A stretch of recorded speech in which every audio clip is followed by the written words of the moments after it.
Gente, boa noite mais uma vez, paz seja com todos vocês, sejam muito bem-vindos ao nosso culto de quarta-feira. E hoje nós vamos dar continuidade à nossa série, a série no livro de Esdras, capítulo 6. Peço que vocês abram as suas Bíblias. Esdras, capítulo 6.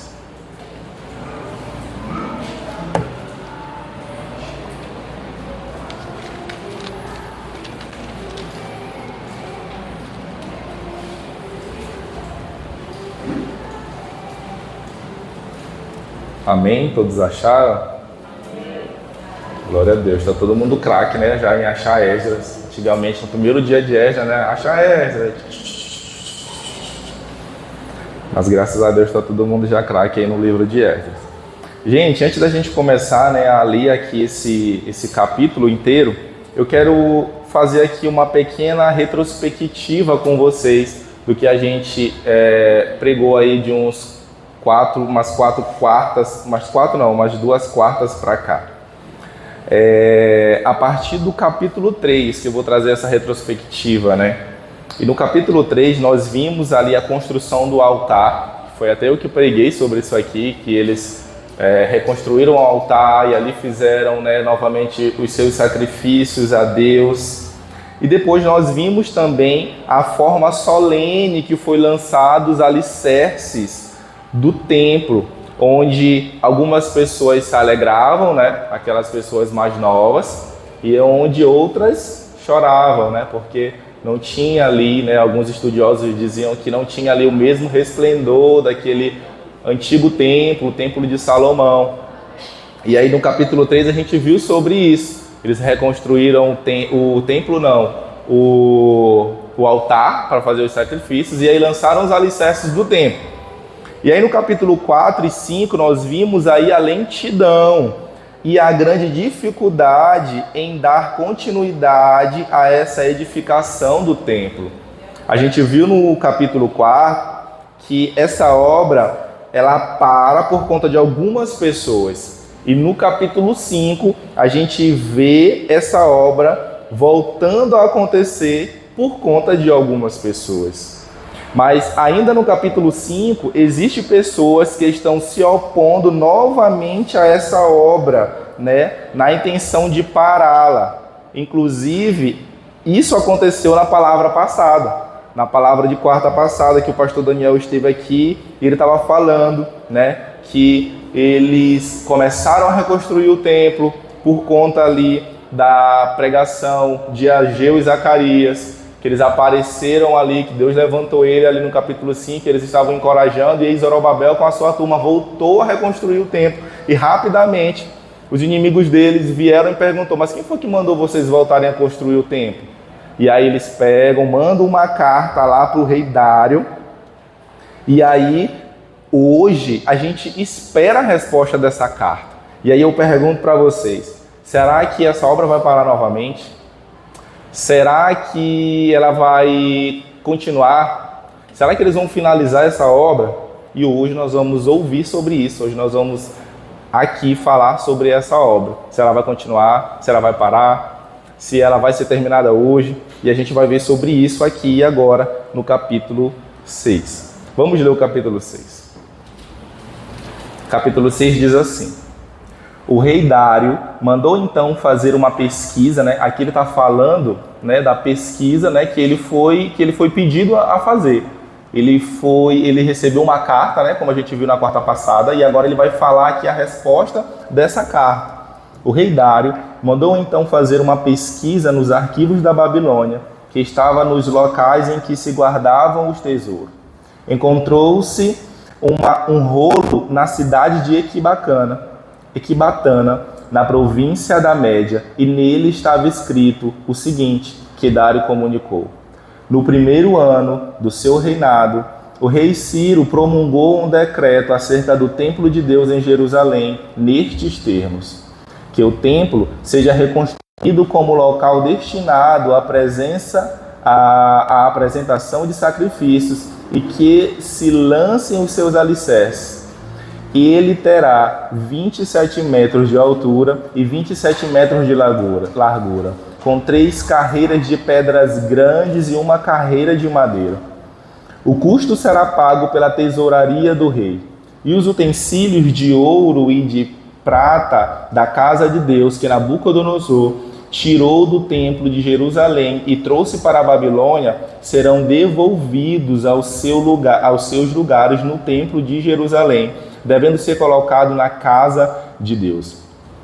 Agora, então, Tatenai, governador do território situado a oeste do Eufrates, e Setar-Bozenai, e vocês, oficiais dessas províncias e amigos deles, mantenham-se afastados de lá. Não interfiram na obra que se faz nesse templo de Deus. Deixem o governador e os líderes judeus reconstruírem esse templo de Deus em seu antigo local. Além disso, promulgo o seguinte decreto a respeito do que vocês farão por esses líderes dos judeus na construção desse templo. As despesas desses homens serão integralmente pagas pela tesouraria do rei, dos tributos recebidos do território a oeste do Eufrates, para que a obra não pare. E o que for necessário, novilhos, carneiros, cordeiros, para holocaustos oferecidos ao Deus dos céus, e trigo, sal, vinho e azeite, conforme for solicitado pelos sacerdotes em Jerusalém, tudo deverá ser entregue diariamente a eles, sem falta, para que ofereçam sacrifícios agradáveis ao Deus dos céus e orem pelo bem-estar do rei e dos seus filhos. Além disso, determino que, se alguém alterar esse decreto, atravessem-lhe o corpo com uma vara tirada da sua casa e deixem-no empalado. E seja a sua casa transformada num monte de entulho, e que Deus, que fez o seu nome ali habitar, derrube qualquer rei ou povo que estender a mão para mudar este decreto ou para destruir esse templo de Jerusalém. Eu, Dário, o decretei, que seja plenamente executado. Tendo recebido o decreto do rei Dário, Tatenai, governador do território situado a oeste do Eufrates, e Setar-Bozenai e os companheiros dele o cumpriram plenamente. Dessa maneira, os líderes dos judeus continuaram a construir e a prosperar, encorajados pela pregação dos profetas Ageu e Zacarias, descendente de Ido. Eles terminaram a reconstrução do templo conforme a ordem de Deus, do Deus de Israel, e os decretos de Ciro, de Dário e de Artaxerxes, reis da Pérsia. O templo foi concluído no 3º dia do mês de Adar, no 6º ano do reinado do rei Dário. Então, o povo de Israel, os sacerdotes, os levitas e o restante dos exilados celebraram com alegria a dedicação do templo de Deus. Para a dedicação do templo de Deus, ofereceram 100 touros, 200 carneiros, 400 cordeiros e, com oferta pelo pecado de todo Israel, 12 bodes, de acordo com o número das tribos de Israel. E organizaram os sacerdotes em suas divisões e os levitas em seus grupos para o serviço de Deus em Jerusalém, conforme o que está escrito no livro de Moisés. No 14º dia, no 1º mês, os exilados celebraram a Páscoa. Os sacerdotes e os levitas tinham se purificado, estavam todos cerimonialmente puros. Os levitas sacrificaram um cordeiro da Páscoa por todos os exilados, por seus colegas sacerdotes e por eles mesmos. Assim, os israelitas que tinham voltado do exílio comeram do cordeiro, participando com eles todos os que se haviam separado das práticas impuras dos seus vizinhos gentios para buscarem o Senhor, o Deus de Israel. Durante 7 dias, eles celebram com alegria a festa dos pães sem fermentos, pois o Senhor os enchera de alegria ao mudar o coração do rei da Síria, levando-o a dar-lhes força para realizarem a obra de reconstrução do templo de Deus, o Deus de Israel. Amém? Vamos orar?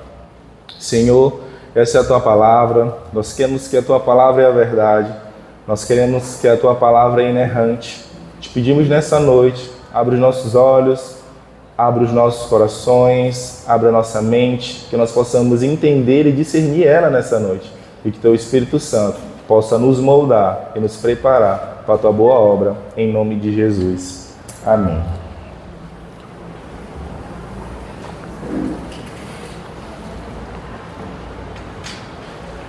É muita coisa, né? Muita leitura. Mas vamos lá. Gente, o capítulo 6, eu quero dividir com vocês em 4 partes, para ficar assim bem amarradinho essas partes. A primeira parte, ela vai falar aqui sobre a pesquisa e a leitura do decreto de Ciro. E essa primeira parte, ela vai do versículo 1 ao versículo 5. A segunda parte, ela vai do versículo 6 ao versículo 12. Ela vai falar sobre o decreto de Dário. E a terceira parte, ela vai falar sobre a conclusão do templo, né? Ali quando o templo se finalizou. Ela vai do versículo 13 a 15. E a quarta parte, ela vai do 16 ao 22, que ela fala sobre a inauguração do templo e a comemoração ali da Páscoa. E começando aqui pela primeira parte, né, que fala sobre a pesquisa e a leitura do decreto de Ciro, nós vamos ver o verso 1 e 2, que vai dizer assim: o rei Dário mandou então fazer uma pesquisa nos arquivos da Babilônia, que estavam nos locais em que se guardavam os tesouros. Encontrou-se um rolo na cidade de Equibatana, na província da Média, e nele estava escrito o seguinte,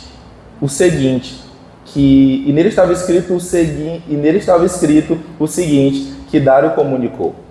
E aqui nós percebemos que os samaritanos, né, que era o povo que eles estavam ali se opondo mais uma vez a essa obra, pediram para o rei Dário fazer ali uma pesquisa, né?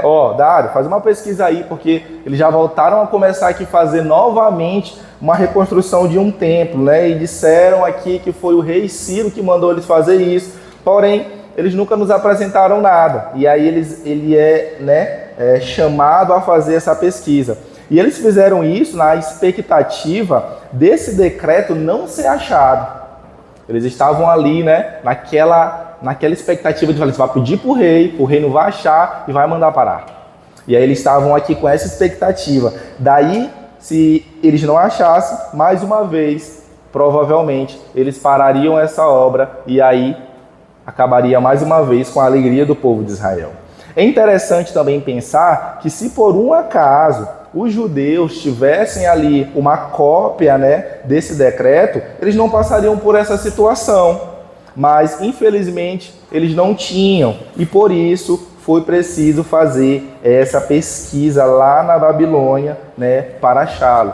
Mas, né, se porventura eles tivessem ali uma cópia, era algo a se pensar, né, porque toda vez que eles viessem embargar ali a obra, o que eles apresentavam? Apresentavam ali a cópia. E aí a obra sempre continuava. E o rei Dário mandou fazer ali essa pesquisa, mas não foi encontrado ali junto ao local dos tesouros, junto aos locais do tesouro onde ficava ali na Babilônia. Porém, ele não parou por ali. Ele foi lá, falou assim, faz uma pesquisa para mim aí, de um decreto, aí onde fica junto os lugares dos tesouros, né, que é onde ficava lá as coisas, e aí ele foi procuraram e não acharam. Porém, ele não parou por aí. É provável que, tendo ouvido falar sobre esse decreto, e que certamente ele foi redigido, ele manda que os rolos de outro palácio fosse averiguado. E finalmente é encontrado aqui, como ele relata, na cidade de Equibatana, na província da Média. Há estudiosos que dizem que talvez alguém deve ter tido coragem não deve ter tido coragem de jogar esse rolo fora, e aí pegou e escondeu ele em outra província, justamente só para prejudicar os judeus, para que essa obra um dia pudesse parar. Há estudiosos que falam isso. Mas, meus irmãos, por providência de Deus, ele foi encontrado. Aqui a gente percebe a providência de Deus. Aqui a gente percebe a mão do Senhor. Ele poderia simplesmente ter procurado e não ter encontrado, e simplesmente ele diz assim, tá bom, não sei nem quem é esse povo, não sei nem quem é esse Deus, e aí deixa eles para lá, se não está aqui na Babilônia, então não vão procurar em outras províncias não quero mais saber não, só disso para não continuar. E pronto, mas não, algo estimulava ele a fazer isso, a ir à procura desse decreto, e ele foi à procura e encontrou esse decreto. E o decreto diz aqui, do verso 3 a 5, ele vai falar aqui no verso 3 a 5. No primeiro ano do seu reinado, o rei Ciro promulgou um decreto acerca do templo de Deus em Jerusalém. E nestes termos, aí ele vai falar que o templo seja reconstruído como local destinado à apresentação de sacrifícios e que se lancem os alicerces. Ele terá 27 metros de altura e 27 metros de largura, com 3 carreiras de pedras grandes e uma carreira de madeira. O custo será pago pela tesouraria do rei. E os utensílios de ouro e de prata da casa de Deus, que Nabucodonosor tirou do templo de Jerusalém e trouxe para a Babilônia, serão devolvidos aos seus lugares no templo de Jerusalém, devendo ser colocados na casa de Deus. E aqui, a gente olhando para essa leitura, para esse decreto de Ciro, a gente percebe que, primeiro, havia sim ali uma autorização. O rei decreta que é para fazer sim aquele templo. E aí ele fala mais. Segundo, havia ali uma autorização para que se passassem para que se pagassem, na verdade, para que se pagassem todas as despesas daquele tempo. E havia aí também a terceira autorização, que era para que eles devolvessem os utensílios que Nabucodonosor levou para lá, para a Babilônia, que agora deveriam voltar para a casa de Deus. E aí, esse decreto, havia aí essas 3 autorizações que a gente acabou de ver. E olhando para tudo isso, nós percebemos aqui, meus irmãos, a providência de Deus. O jeito que Deus age em favor daquele que faz a sua vontade. Antes, a obra do Senhor, a obra do templo, ali, ela estava parada.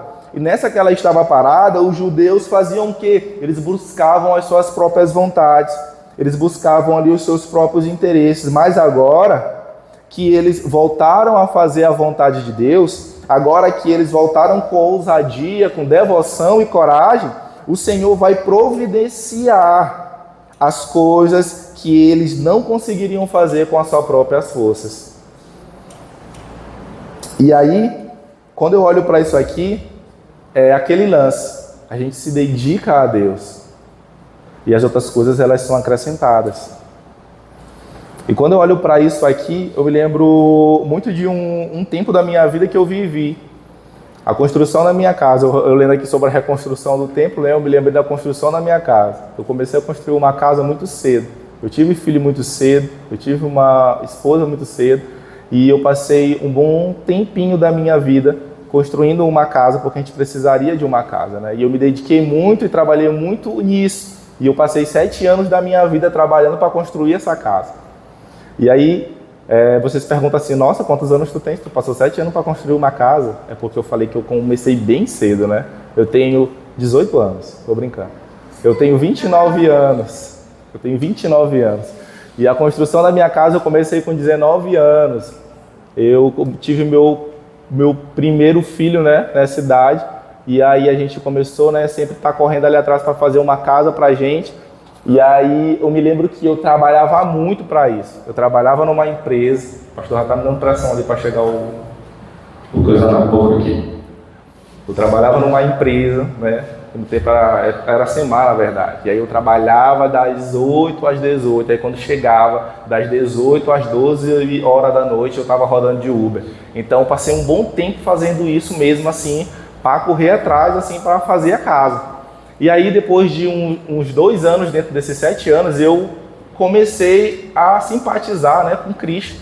Comecei a conhecer a Cristo, comecei a ir para a igreja, comecei a me envolver com o pessoal da igreja, comecei a ver esse mundo aqui que a gente vive hoje. E aí eu comecei a desviar ali o foco, né, daquelas coisas que era a casa. Porque até então, ali, antes de eu conhecer a Cristo, meu foco era fazer aquela casa. Eu tinha que fazer aquela casa porque eu tinha que fazer. Eu não poderia desistir, trabalhava incessantemente dia e noite para construir, para fazer essa casa.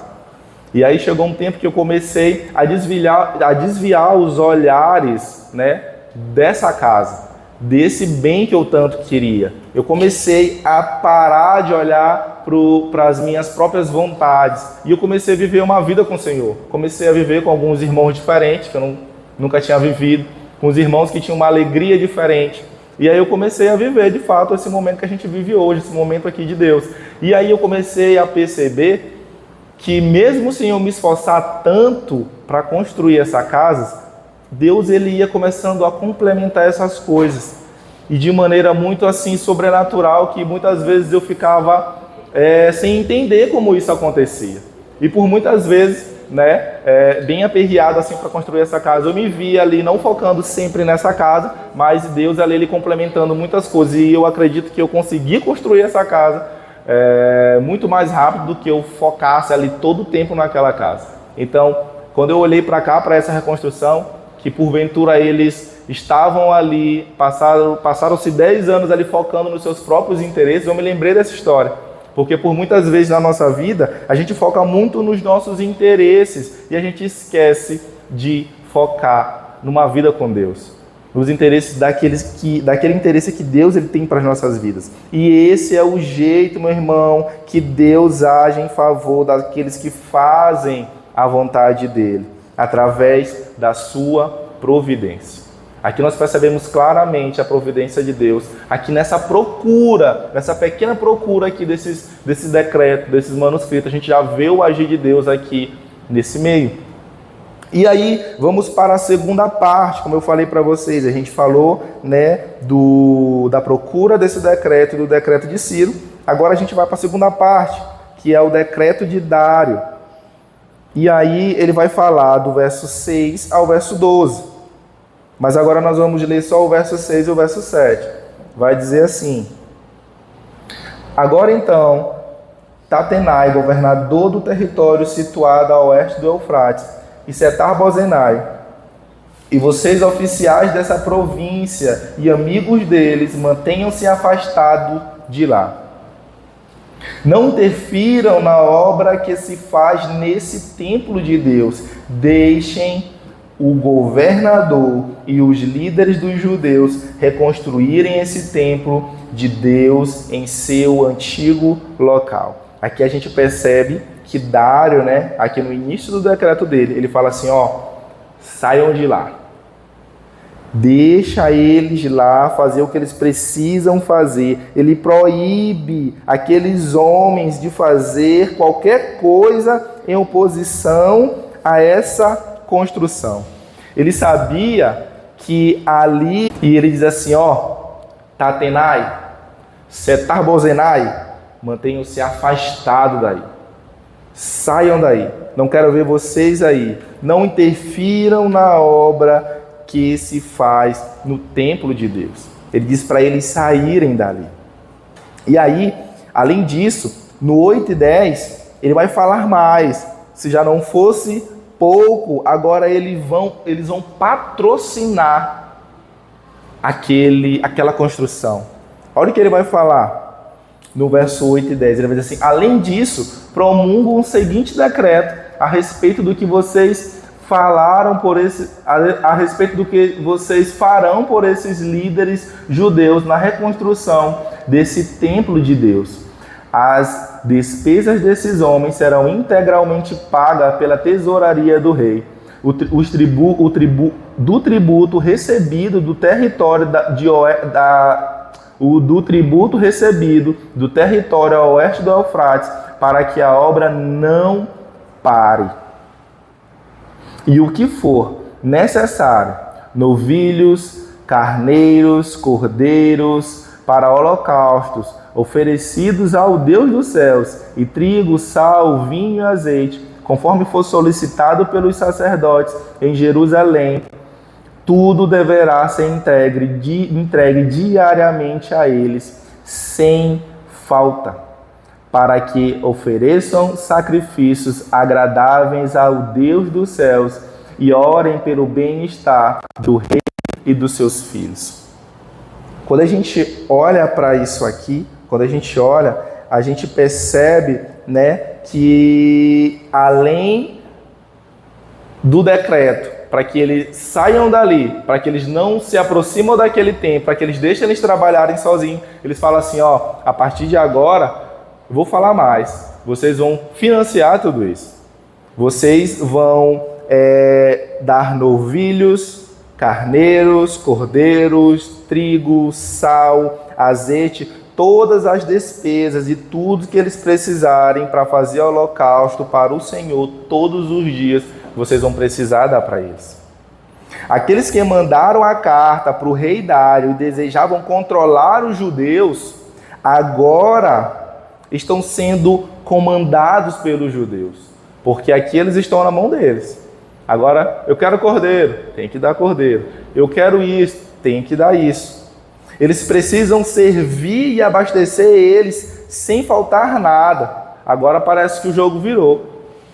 Agora parece que os negócios começou a melhorar, começou a funcionar. O rei sabia que os judeus eram um povo de oração. Ele estava consciente que ele precisava ali dessas orações e que poderia essas orações ser benefício para eles. E por isso também ele foi bondoso ali com aquele povo, segundo alguns estudiosos. Porém, meus irmãos, é o dever do povo de Deus orar pelas autoridades. Aquele rei, ele olhou para aquele povo e falou assim, pô, bacana, e eu sei que esse povo ali, ele é um povo de oração.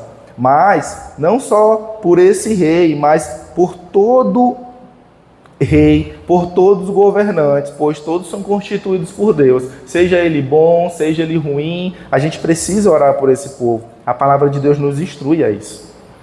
E no verso 11 a 10, ele vai continuar dizendo assim, ele vai dizer, além disso, determino que se alguém alterar este decreto, atravessem-lhe o corpo com uma viga tirada de sua casa e deixem-no empalado, e seja a sua casa transformada num monte de entulho, e que Deus, que fez o nome ali habitar, derrube qualquer rei ou povo que estender a mão para mudar este decreto ou para destruir esse templo de Jerusalém. Eu, Dário, o decretei, que seja plenamente executado. Percebemos aqui que no final do decreto de Dário, ele lança aqui, meio que ele vincula aqui a esse decreto uma maldição divina, para que todo aquele, ou povo, ou rei, que estender a mão para alterar ou mudar esse decreto, ele seja morto. O que ele mesmo não podia fazer ali para proteger aquele templo, ele proclama a Deus para que Deus o faça, para que Deus faça a justiça. Ele diz, se alguém fizer e for pessoa física, que atravesse uma vara nele e que ele morra. Mas ele disse assim, mas se algum rei, eu acho que depois dele ou algo do tipo, levantar a mão para desfazer esse decreto, que o Senhor faça alguma coisa, que o Senhor entre com a sua justiça. E olhando para isso, meus irmãos, a gente percebe aqui o quão maravilhoso é assim a reviravolta que o Senhor deu para aquele povo. Um dia eles estavam ali, acanhados, desestimulados, passaram 10 anos, pois eles não estavam mais reconstruindo o templo. E aí voltaram a procurar os seus próprios interesses. E aí, por conta da pregação de alguns homens e por conta da vontade de Deus, eles retornam a, mais uma vez, reconstruir esse templo. E agora, mais uma vez, eles são levados a uma carta para um rei. E dessa vez, as coisas mudaram. E dessa vez, o jogo mudou. E olhando para tudo isso, quando chega o templo de Deus cumprir o seu gracioso propósito em relação à sua igreja, ele converte corações, ele muda história, ele levanta instrumentos, porque ninguém, meus irmãos, segura a Deus, porque ele é Deus. Então, quando chega o tempo da igreja prosperar, da igreja se levantar, só precisa ter um remanescente, e sempre tem um remanescente. E as coisas, elas conseguem mudar. Porque somente Deus, Ele é Deus. Somente Deus, Ele é o Rei dos Reis, é aquele que dá a última palavra. Então, aqui Ele muda o coração desse homem. Aquele que era o rei, que era a autoridade naquele tempo, porque, de fato, ele era o rei acima desse rei. E na parte 3, como eu falei para você, que é a conclusão do templo que a gente vai agora, que é do verso 13 ao verso 15, ele vai dizer: tendo recebido o decreto do rei Dário, Tatenai, governador do território situado a oeste do Eufrates, e Setar-Bozenai e os companheiros deles o cumpriram plenamente. Dessa maneira, os líderes dos judeus continuaram a construir e a prosperar, encorajados pela pregação dos profetas Ageu e Zacarias, descendente de Ido. Descendentes de Ido. Eles terminaram a reconstrução do templo conforme a ordem de Deus, do Deus de Israel e os decretos de Ciro, de Dário e de Artaxerxes, rei da Pérsia. O templo foi concluído no 3º dia do mês de Adar, no 6º ano do reinado de Dário. Graças a Deus, meus irmãos, esse templo ele foi reconstruído pela 2ª vez. Os judeus deixaram os seus próprios interesses. O Ageu e Zacarias encorajavam o povo com as suas pregações. E agora eles têm ali um sustento financeiro para que eles prosseguissem com essa reconstrução. Então, tudo isso aqui virou ali um combo perfeito para que esse templo fosse finalizado. E aqui eu chamo a atenção de vocês para essa questão da pregação da palavra de Deus, pois os judeus passaram cerca de 10 anos parados, mas quando Deus levantou Ageu e Zacarias para pregar, eles se sentiram encorajados, eles se sentiram diferentes, e aí se levantaram mais uma vez, tendo força para reconstruir o templo do Senhor. E eu quero dizer que eu e você, nós somos esses ministros dessa palavra. Aquele, igual Ageu e Zacarias, nós somos assim.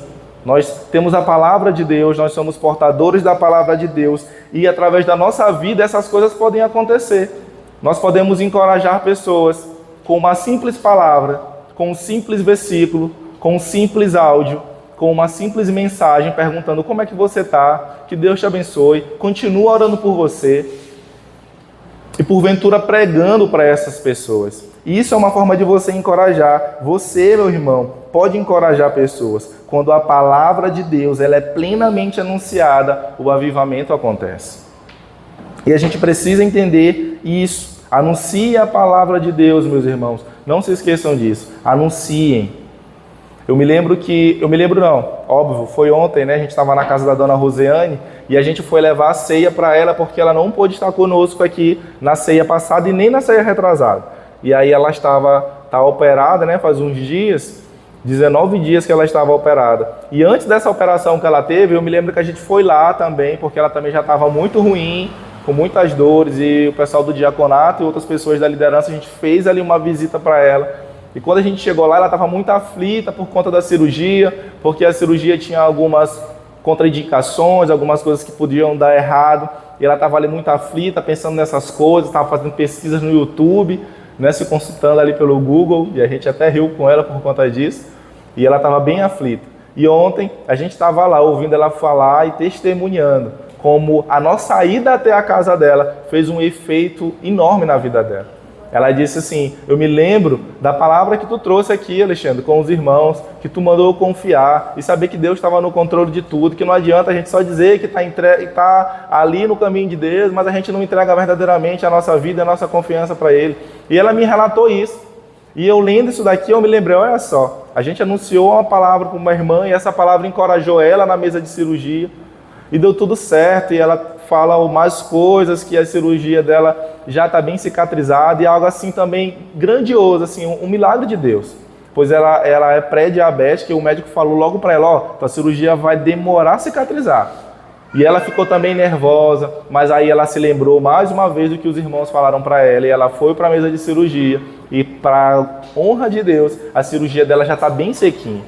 E ela estava lá dando esse testemunho para a gente lá, com alegria, dizendo que daqui a um tempo ela já estava aqui, que ela está ainda incomodada com os negócios na costa dela aqui, que foi feita a cirurgia, mas que, graças a Deus, através do anúncio daquela palavra que a gente levou para ela se encorajou para ir para a mesa de cirurgia. E é como eu estou falando para vocês, através de uma palavra, de uma mensagem para um irmão, que porventura não vem no culto, você volta a encorajar esse irmão a voltar a vir para o culto. Porventura, algum irmão que saiu da igreja, e você mandando uma mensagem, se preocupando com esse irmão, você consegue fazer com que esse irmão volte para a igreja se for da vontade de Deus. Então, isso é anunciar a palavra de Deus, meus irmãos. Então, continuem a anunciar a palavra de Deus. E agora, partindo para o final, nós vamos aqui para a parte 4, que é do verso 16 ao 22, a inauguração do templo e a comemoração da Páscoa.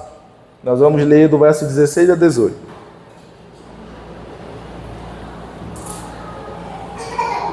Do verso 16 a 18 vai dizer assim: Então, o povo de Israel, os sacerdotes, os levitas e os restantes dos exilados celebraram com alegria a dedicação do templo de Deus.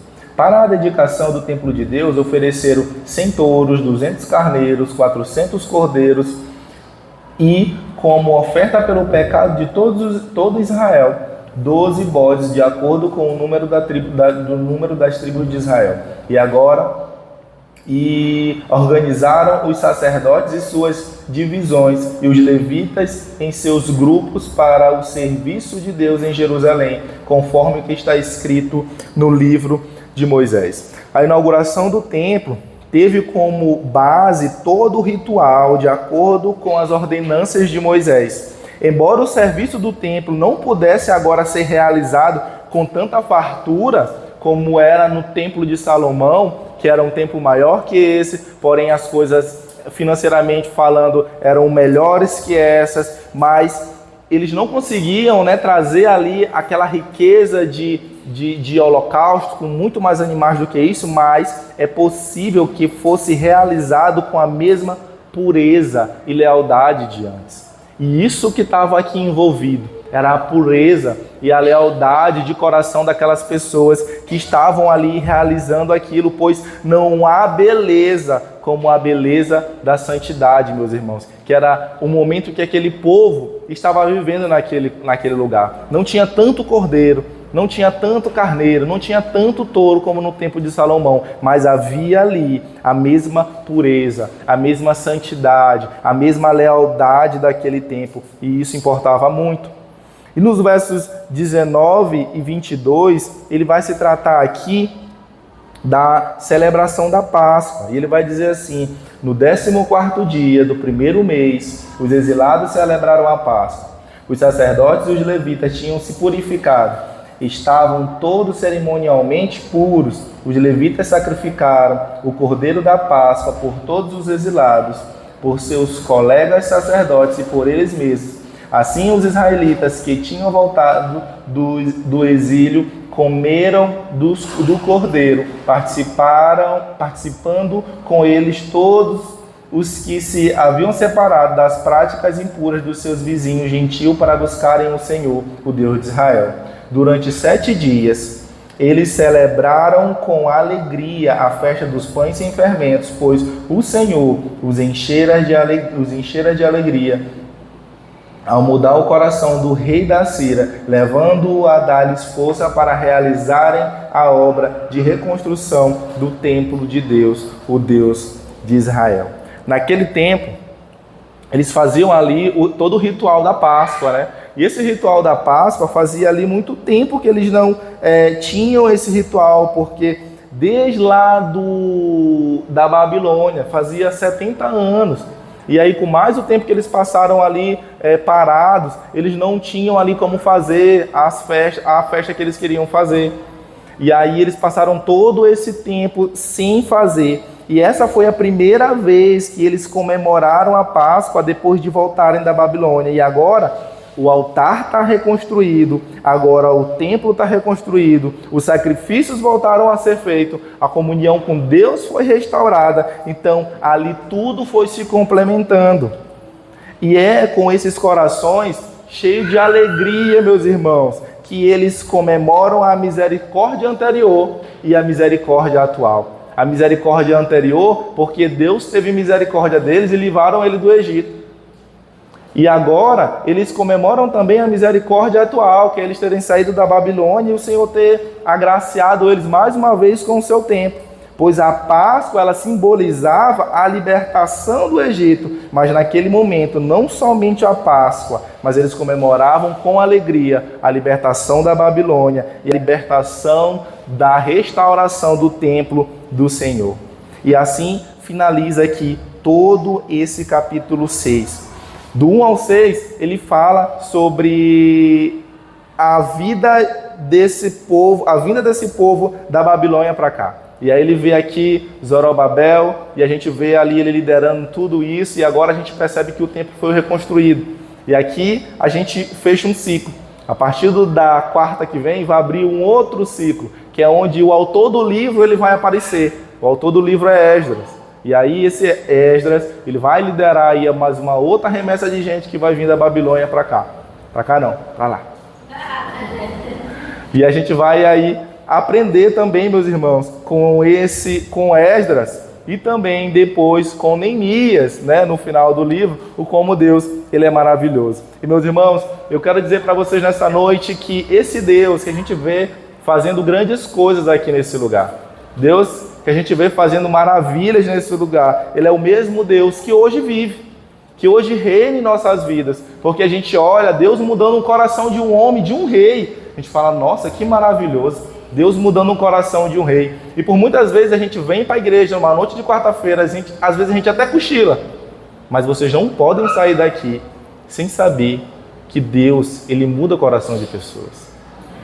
O que é mudar o coração do seu marido se ele mudou o coração do rei da Pérsia, que era um rei, que esses reis, porventura, eram muito maus. Então eu digo a vocês, ele muda o coração de pessoas, ele entra com providência, ele nos leva a ser encorajados a anunciar o Evangelho, ele levanta pessoas para nos encorajar, assim como aqueles homens, assim como Ageu e Zacarias, que por muitas vezes nós estamos capengando ali e Deus levanta pessoas para falar com a gente. E também Ele nos levanta para falar com outras pessoas. E esse Deus é um Deus que reconstrói, por muitas vezes, aquilo que porventura a gente perdeu. E a gente precisa lembrar disso. Essas quartas que a gente passa aqui, não pode passar em branco essas coisas, porque aquele mesmo Deus que há algum tempo atrás fez grandes coisas para o povo dele, é o Deus que hoje também pode fazer grandes coisas para o nosso povo, que é o povo de Deus. Amém? Glória a Deus. Fica em pé no teu lugar. Vamos orar.